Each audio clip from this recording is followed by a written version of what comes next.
Neonic Void Productions presents.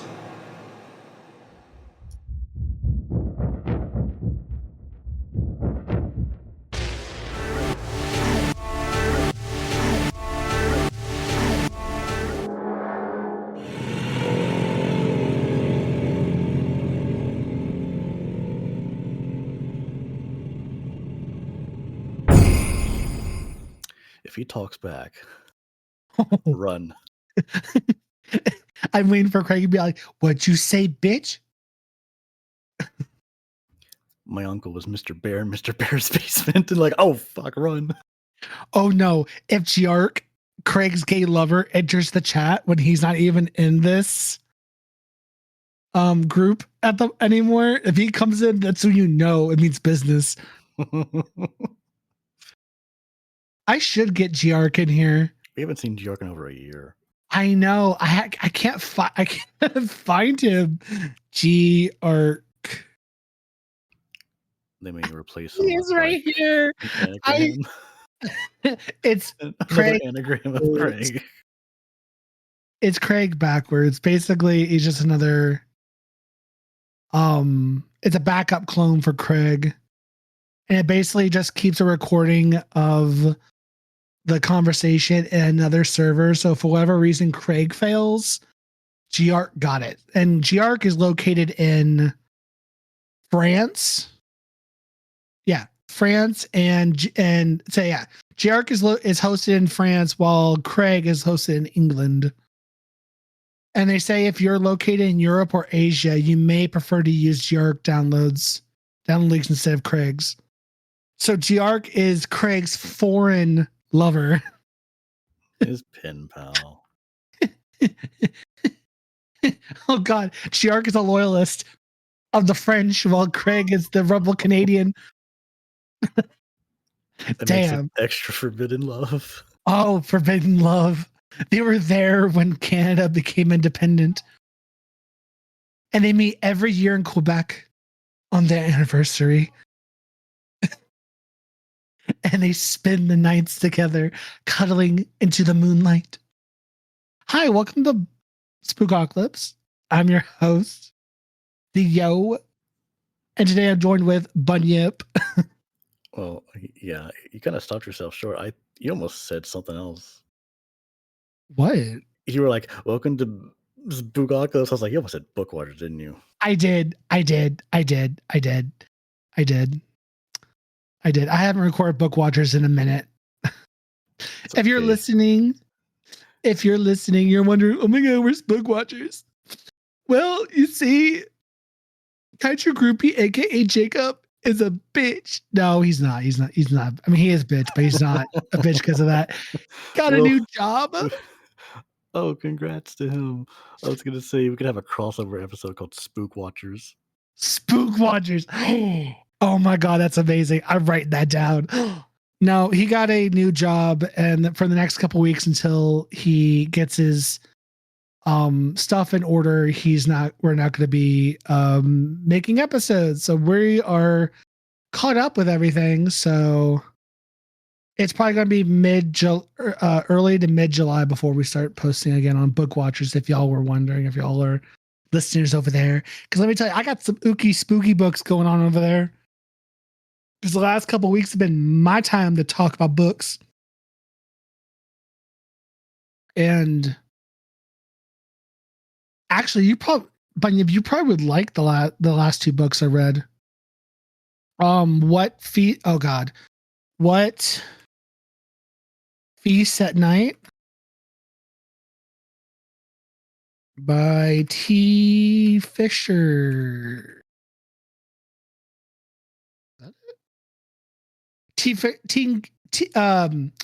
What Feast at Night by T. Kingfisher, and its prequel, What Feast at Night is a sequel to the book What Moves the Dead. And for those, I know this is not the episode for these things, but like if you're wondering, oh my God, What Moves the Dead? It's a retelling of the House of Usher. In book format? Yes, it's a different retelling of the House of Usher for What Moves the Dead, but it's told in a very cordyceps kind of way. That's the only thing I'm saying about that because I don't want to give any spoilers. It's really What Moves the Dead is really good, and then its sequel, What Feasts at Night, is pretty good as well. So those are probably those are the next two books I'm going to be talking about on that. But this is not Book Watchers as much as I miss having Book Watchers because I actually have been getting into reading lately. So it's not just Kaiju Groupie doing all the books. I'm actually taking part in it as well. So today on Spookocalypse, before we begin, if you look in the description below, you'll see a linky link to our link tree that will lead you to the YouTube channel as well as the other podcasts for Neon Void Productions. If you want to take a gander over at the Book Watchers, please do so. It's right there in the description. We also have a video component of the Book Watchers on YouTube. If you're on YouTube, hi, how are you? Please click subscribe. We would love to have you join the family. If you want to go listen to D&D, we started our new campaign. By the time this episode comes out, we're going to be on episode 3. Because on the 3rd it'll be the 3rd episode. So it'll be on episode 3 of campaign 2, long-awaited campaign 2. So that's going to be real fun. There's no video component for that like I originally wanted. That's why it took so long. But there's sound effects, music, and shit. So I added a little more production value to it. So go listen to that. Of course, there's House of Ideas, which I plan on bringing back soon, as well as Tea of the Gods. The OG podcast is right there if you want to learn about mythology. Anywhoosies, you can also follow us on Twitter, because I'm not going to call him by this stupid ass name. You can follow us at Spookocalypse. That's SPOOCOC. No. Oh my God. Dyslexic moment. We're at Spookocalypse. SPOOKOCALYPSE. Go follow us. Go travel around the different podcasts. Please. Put a lot of work into this for you all to enjoy. Anyway, on today's episode. Today's episode is Blood Orange. Today's episode is Blood Orange, you mean? No, today's mint. Sorry. Today's flavored mint is Blood Orange. Mm-hmm. and why might because, it be blood orange? Because blood. Because blood, because I can't think of anything else. I suppose you could also maybe do wine by like blood orange. That's true, lime. But blood orange, blood. He goes suck your blood. Blah, blah, blah. Yeah, we're talking about the classic Dracula. Yes, we're going to be talking about Dracula, a film that was released in 1931, February 12th. No, February 14th, 1931, on Valentine's Day. Oh, shit. Damn.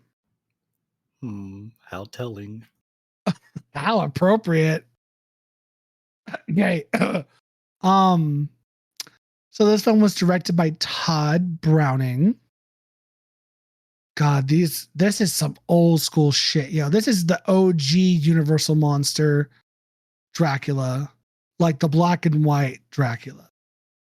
It stars, oh God, I can't. Bela Lugosi. I was gonna say that. I was on the right track. Oh yeah, he's like a very famous actor. Yeah.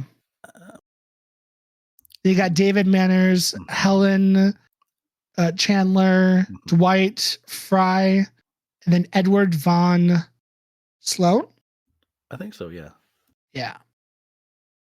And of course, this film was released by Universal Pictures way back in the day. This started the whole Universal Monster films, as well as their Universal Monsters universe that they did. Well, this is way before they started doing the crossover films, but this is what started it all. So Way before the MCU, Universal was doing it with their monsters.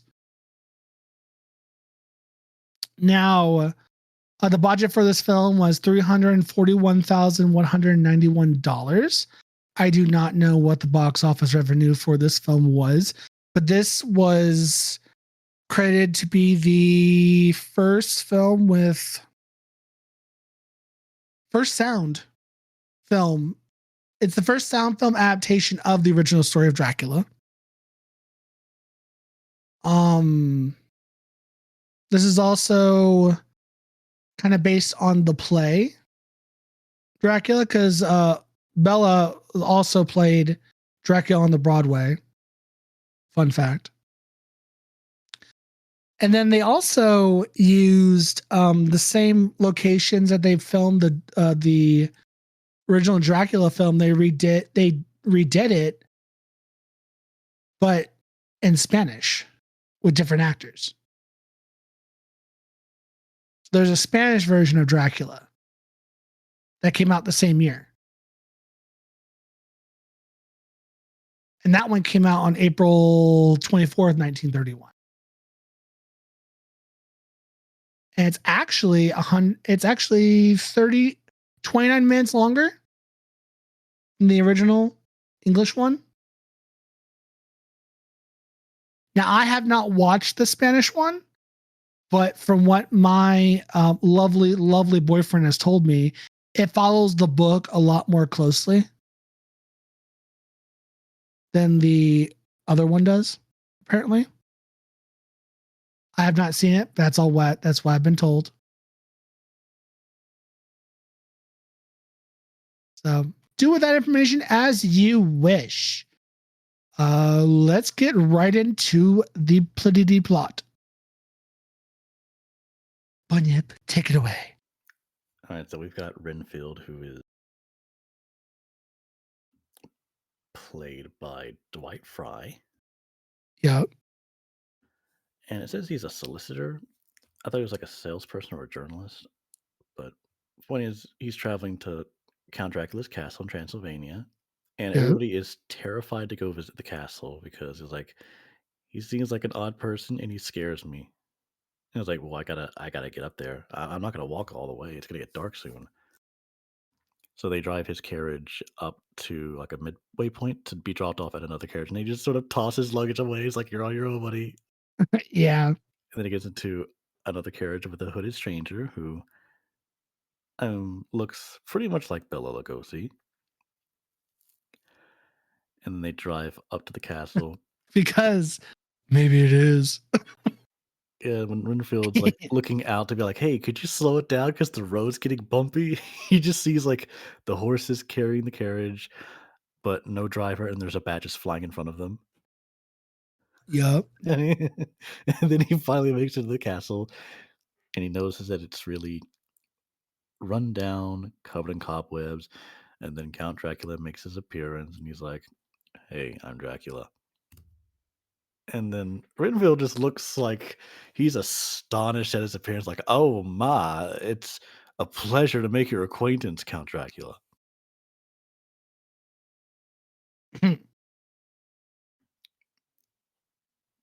But yeah, they try to discuss, I think it's like a lease concerning Carfax Abbey in England, because that's where he's going. That's where I think it's where Dracula's going to travel, or what's where Renfield's headed. Honestly, like when it came to the dialogue and exposition in this film, I did have a little trouble keeping track. But mainly the moments that took my attention were the lights shining on Bela Lugosi's eyes whenever it's doing a zoom in. Yeah. Like everything's dark and it just shows his eyes and he has an eyebrow raised. They milked that shot for every frame it's worth. Oh, they did. And whoever decided, oh my God, let's just darken the area around him and have that one little spotlight on like his eyebrows and his eyes. And then they would do the same technique later with William Shatner in Star Trek. Yeah. But yeah, Renfield is like he Dracula pours Renfield a cup of wine, and And he's like, "Oh, don't you want to drink some?" He's like, "I don't drink wine." Like, uh-huh. That pause. Like little hints to the audience, like maybe this guy is a vampire. I mean, I don't know. Wink, wink. Did you read the book? Oh, Oh, like just like everybody, oh, the oh, audience. everybody, did you read the book? Because I did. And then like Renfield cuts his finger open on accident. He's like, "Ow!" And then Dracula just immediately like looks at it like, "Oh my god, that shiny Mm. red blood." He's like, yes. And I was like, girl, chill out. Damn. He's not that much of a snack. Yeah, it's a weirdly tense scene, even though Very there's no homoerotic. there's no immediate danger. Mm. Uh-huh. Then Renfield goes to sleep in the bed, and then I think he's woken up by a sound, and then he's wandering near this window, and then there's the brides of Frankenstein that show up. I mean, the brides of Dracula. Oh my gosh, why am I? Brides of Frankenstein. Could you imagine? Frankenstein gets all the women he wants, not All the just the one. bitches. But yeah, Dracula has 3 wives, and they approach Renfield, and they scare him a little bit. But then Dracula shows up and he like chases them away. He doesn't even say anything. He's just like, "You and I both know that this man belongs to me." And then Yeah. they back away. Yeah. And then Renfield passes out somehow, and then Dracula leans down and it's implied that he's going to suck out his blood.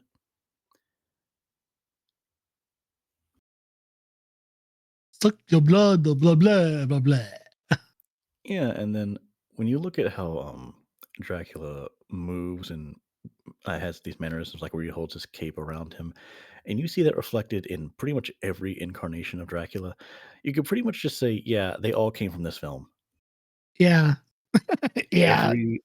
Every time Dracula is in an animated film or just a live action film, all Yeah. the things he does, all the things he says, is just like it's straight from this movie, It's all a reference from this movie. Yeah.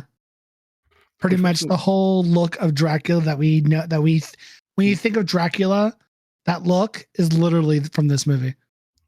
And it also makes me wonder, like, did Bela Lugosi do this in the play? I don't know. I would probably say so or something similar because I don't know how much different the play was compared to the film. Yeah, and I don't Um, know if we have any recordings of that play. I have no idea. That's a good question. I'm sure you could probably find a script from the play somewhere. But that's a good question to find out if there's much of a difference between the film and the stage play, and then of course compare it to the novel. Yeah, but main point is Dracula's portrayal has rarely changed throughout the years. Yeah, But then we cut to there's a boat. It's a schooner or a schooner. I'm not sure how you say that, but they're on a boat, and Renfield has become a raving lunatic slave to Dracula, and Dracula is hiding inside this coffin, and he feeds on the ship's crew at night. To yeah. the point when the ship arrives in England, pretty much everyone's dead except Renfield.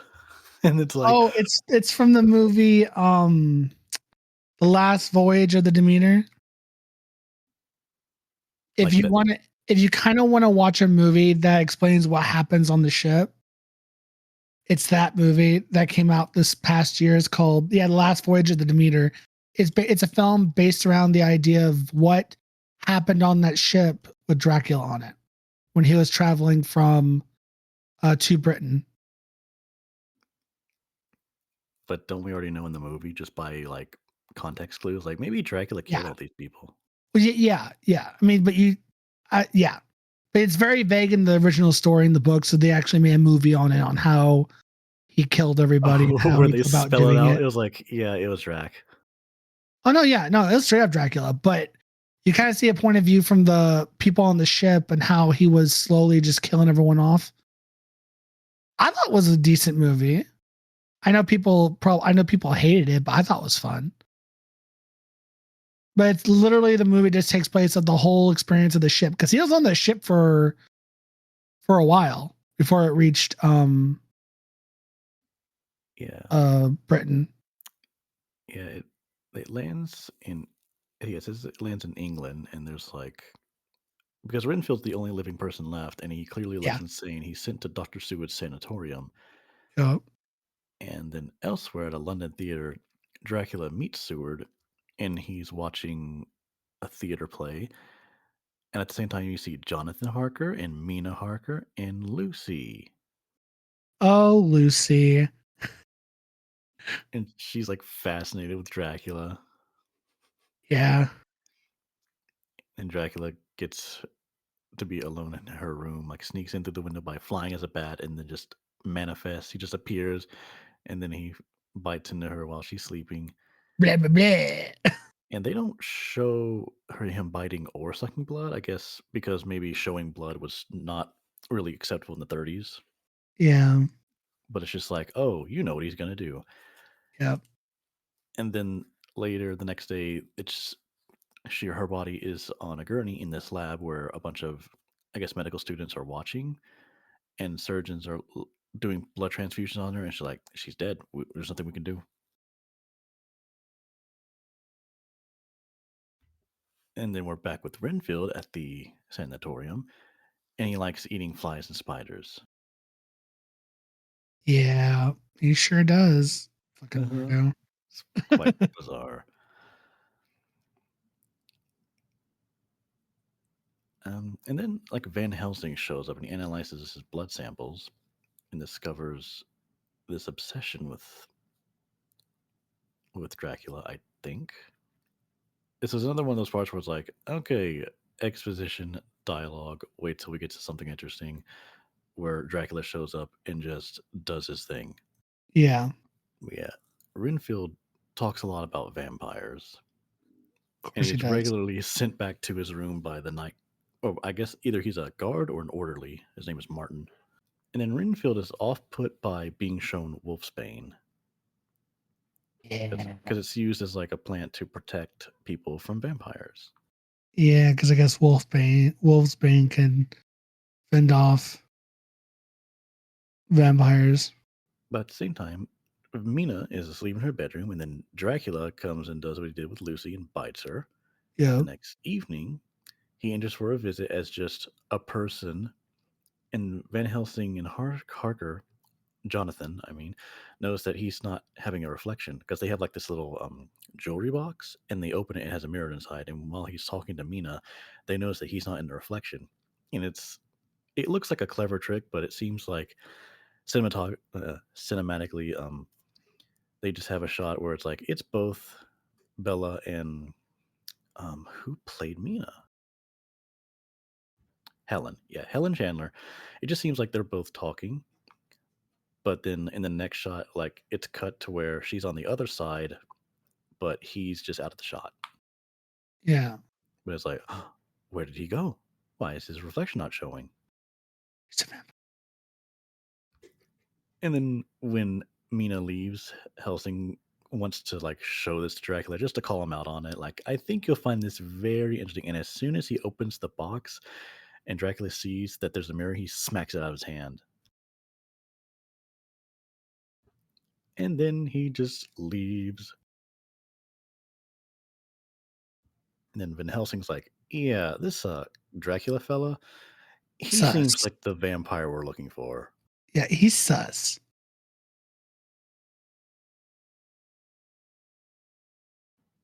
And I think after Mina has left the room, she ends up in the garden, and Dracula is quickly there. Like, as Dracula had left, they were going to follow him, but then it was like, there's just a big dog in the yard now. I was like, wait, you mean like a wolf?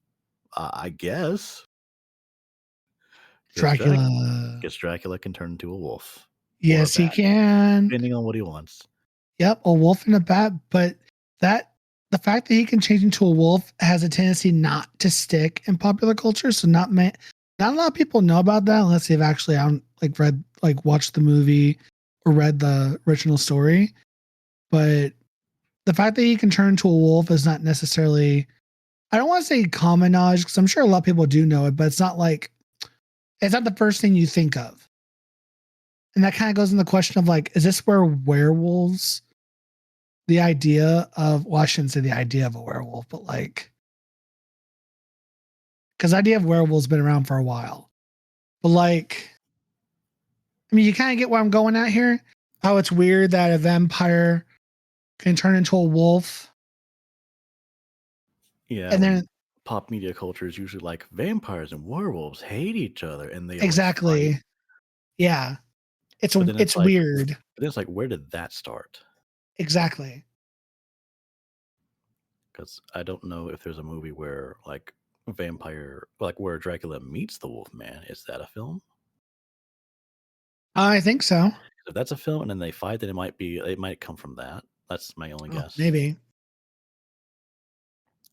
But yeah, Mina's in the garden and she runs to Dracula because he can hypnotize people, especially after he's bitten them. And then he just takes her into his cloak and I guess attacks her again. But then like the maid finds her and is like, oh no, we gotta take care of Mina.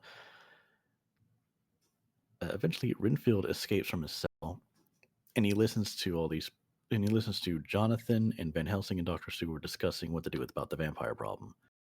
Yeah. Meanwhile, Dracula's hiding out in Carfax Abbey, which is really close to the sanatorium, which I didn't know this in the movie, but apparently it's like, oh, they're like right next to each other. They're the Dracula takes Mina away, or at least Renfield has Mina and he carries her out, and then the other guys just follow him. He's like, "There, I've got Mina with me," and it's like, "But they followed you. How Renfield? Are you stupid?" Bum, bum, bum. But one of the weaknesses you notice is that when Dracula is exposed to a crucifix, he reels back, and when Mina, someone bit by Dracula, is exposed to a crucifix, she also reels back.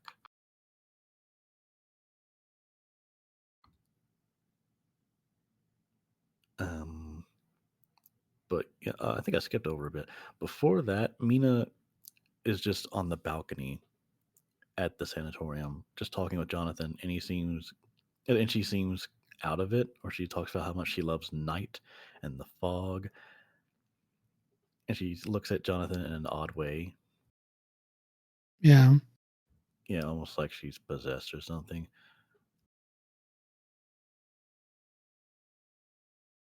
But yeah, they finally get to Carfax Abbey. They find Dracula. It's like, okay, we got to kill him. And for some reason, he like hides in a coffin. Like he doesn't really try to fight them. He just runs away and then he hides in a coffin. And when they open it up, he just doesn't do anything. And they're like, okay, we need something to use as a stake and something to drive the stake. And so they find like a loose piece of wood and a metal bar and just use that to smack it into Dracula's heart. And then he's dealt with. Yeah. I think it's because the sun is out, Dracula has to stay in his coffin, so he knows he's vulnerable, but he can't really make a move.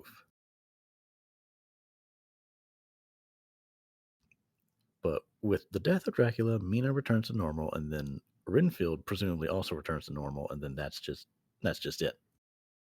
Yeah. So that's the end of the movie, and I noticed it left a lot out from the book.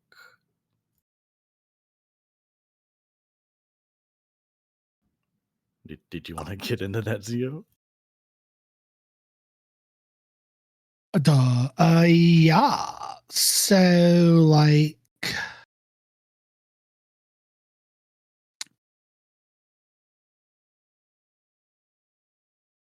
I mean, the basic story of the movie is pretty much the story of the book. It just goes more in detail with everything. The events kind of are played out a lot longer, obviously. Like Jonathan Harker there's more story with him compared to the original. Or compared to there's more story with him in the book than there is in the movie. I mean, he's there, but there's more to him than that. And I mean, it basically just goes more in depth with it. I mean, it's kind of the actually, I'm gonna do myself a favor. Future didn't cut this part out. I'm gonna do myself a favor.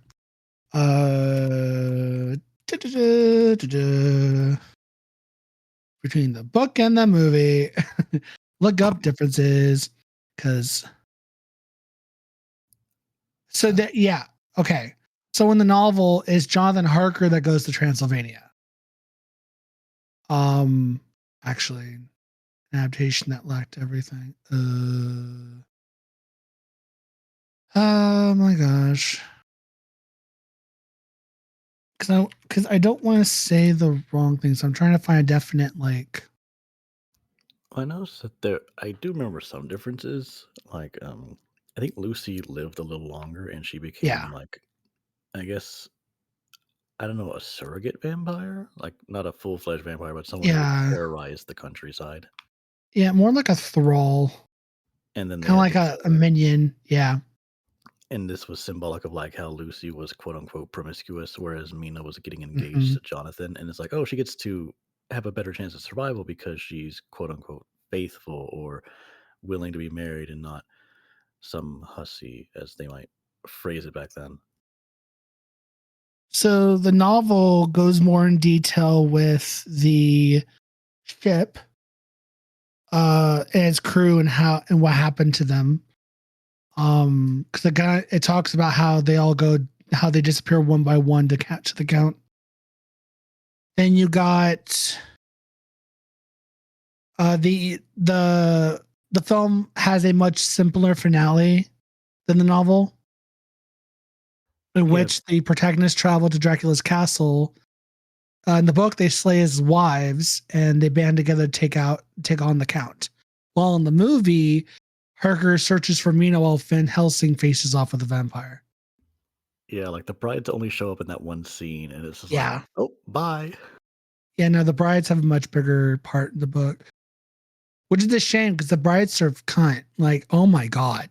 They're there. There's like, yes, queens.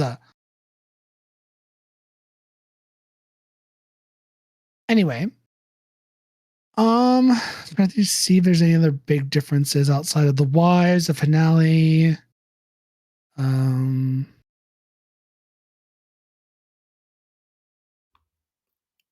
I think I remember like how Dracula managed to be elusive for so long was he had all these coffins filled with Transylvanian soil just sent to all these different yes. places, and then they had to track them down and destroy all the coffins, and then they find him in a coffin that's traveling like back to his castle, and then in the Yeah. process, one of the characters is killed, but I don't remember which one. Um, it might have been Dr. Seward. Yeah. I think it was Dr. Seward.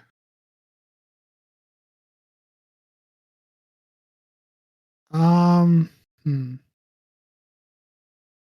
We can also move on to symbolism. Because I think that's pretty much it as far as the bigger differences of the book. Because it kind of obviously goes more in detail. The wives, the bigger part, the finale. Outside that, I don't think there's much in differences outside of that. Um, those things that were said. um, Symbolism. Let's go symbolism. Hmm. It seems Dracula may be a little gay. Yeah. Or is that an understatement? Oh no, there's no understatement there. I've been saying this. We did Dracula and the Book Watchers again. Like I said again, when we were talking about queer for fear, which also I've been saying that title wrong the whole time, ladies and gentlemen. I am so sorry. It's not queer of fear, queer for fear. My God. Anyway, you pointed that out, Buddy, and I listened to the episodes, and I'm like, oh my God, I say queer of fear. I hate my life. But yeah. So um Oh, we can break down some moments. So when Renfield shows yeah. up to see him for the first time, he looks enamored.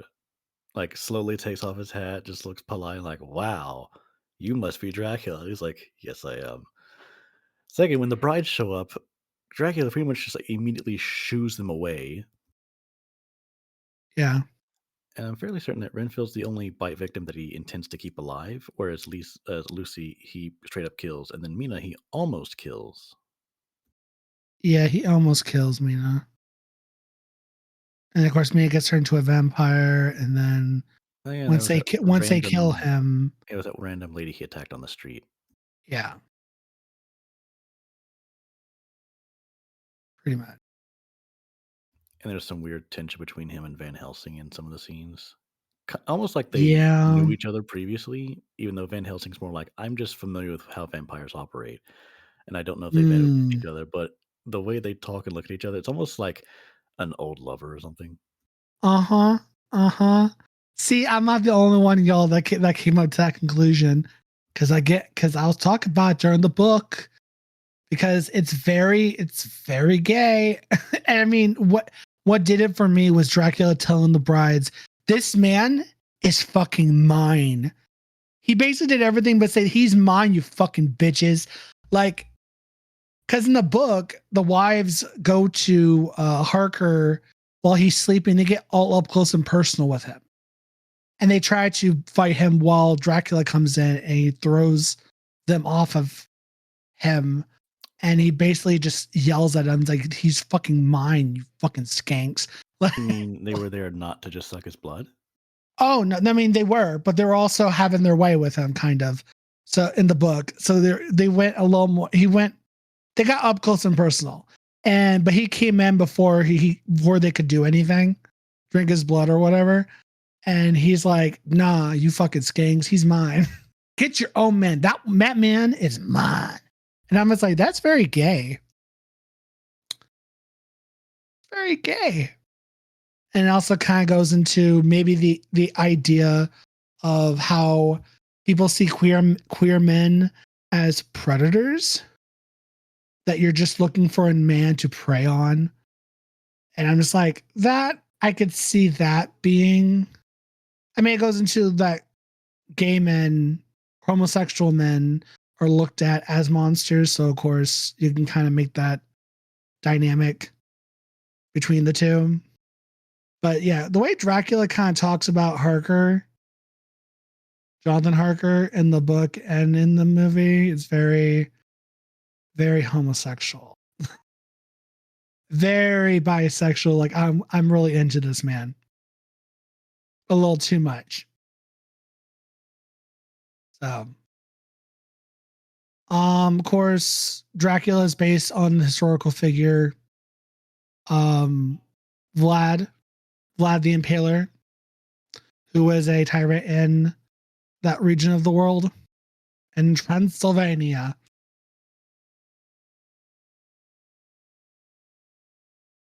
So, yay. I guess it would make sense where the stabbing comes in. Uh-huh. Vlad impaled a lot of people, but to kill Dracula, Yep. you had to impale him too. Yep. Well, Vlad also was supposedly drink blood and shit too, supposedly. So there's a lot of that. Now the Vlad representation, if you watch the movie Dracula Untold, they kind of tie that into Vlad the Impaler and how Dracula and Vlad are the same person and stuff. They kind of go in more detail with that. When Universal tried to do the monster universe again in modern day, but that didn't really work out too well, unfortunately, which is a damn shame because I like Dracula Untold. But that goes more into detail with like Vlad the Impaler and Dracula. And so if you want a good representation of that, how they kind of mesh, there's that. Yeah, Vlad the Impaler. Then you got, of course, Dracula turns into a bat, a wolf. Those are the main things he turns into. But then you also get into other vampire stuff like Carmilla, and Carmilla turns into a cat, a very big cat, like a panther. So is it just male vampires turn into wolves while females turn into cats? Maybe there's some interpretation where Dracula can turn into like a variety of different animals. That is true, but you only see just the bat and the wolf. Yeah. Dracula was everywhere. The person on the carriage, Dracula. The bat flying on the balcony, Dracula. Dracula. The wolf that he sees, Dracula. Like Dracula is all over the place, changing his forms, watching his prey. And watching this movie, I noticed that it was a, I don't know how to phrase this, but well, I'd seen Dracula Dead and Loving It beforehand, and it's like a shot by shot remake. A what? Like, have you ever seen Dracula Dead and Loving It with Leslie Nielsen? No, I have not. It's like a comedic take on it. But pretty much every shot was taken from this movie. Like almost Oh, every single one. It was like every scene, every line. It's in color and with younger actors. damn. Damn. Let's see what else. Even though this film was technically the first film with sound of this adaptation, they also did a silent film version of this movie as well. Because by the point of when this film was released, not all theaters had the capabilities of sound at the time. So they did a silent film version of the movie. So you could probably find a silent film of Dracula out there somewhere. Let me see. I'm trying to think of other fun facts when it comes to the movie. Ooh, this is not the first adaptation of Dracula film adaptation. There is one other one that came out before this movie. And I think that one's called The Death of Dracula. Death of Dracula. Now, The Death of Dracula, no, that is not what I wanted.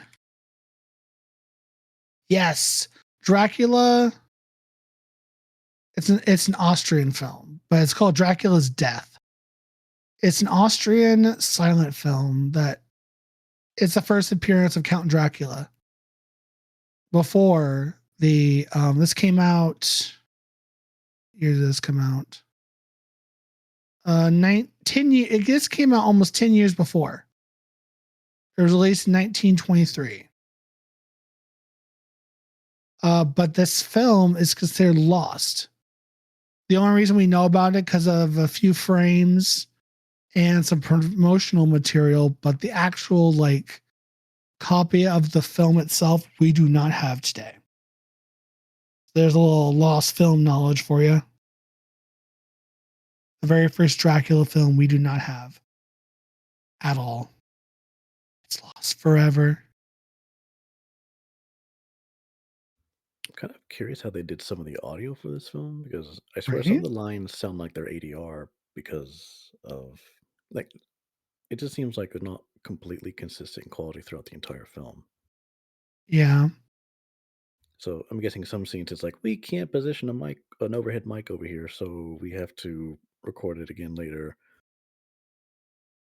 Yeah. I mean, granted, I don't know how they went about recording audio back then, since that was still technically a new form of technology back in the day.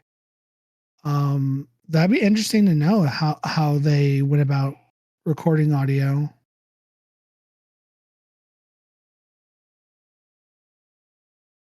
Because they might have done ADR or recorded after the fact.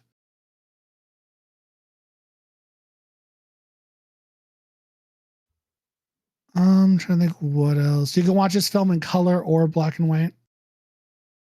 Did you have a color version of it? Yes, I think they do. Because that's where I found one. But honestly, if you watch this movie, watch it in black and white. It's better.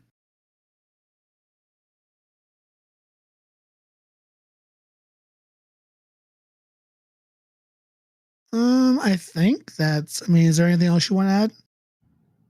No, there isn't much to add. It was a short film.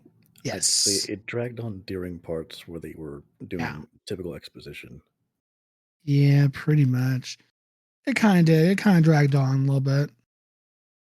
But We no, yeah, do this is have to be pretty. mindful of the technology at the time.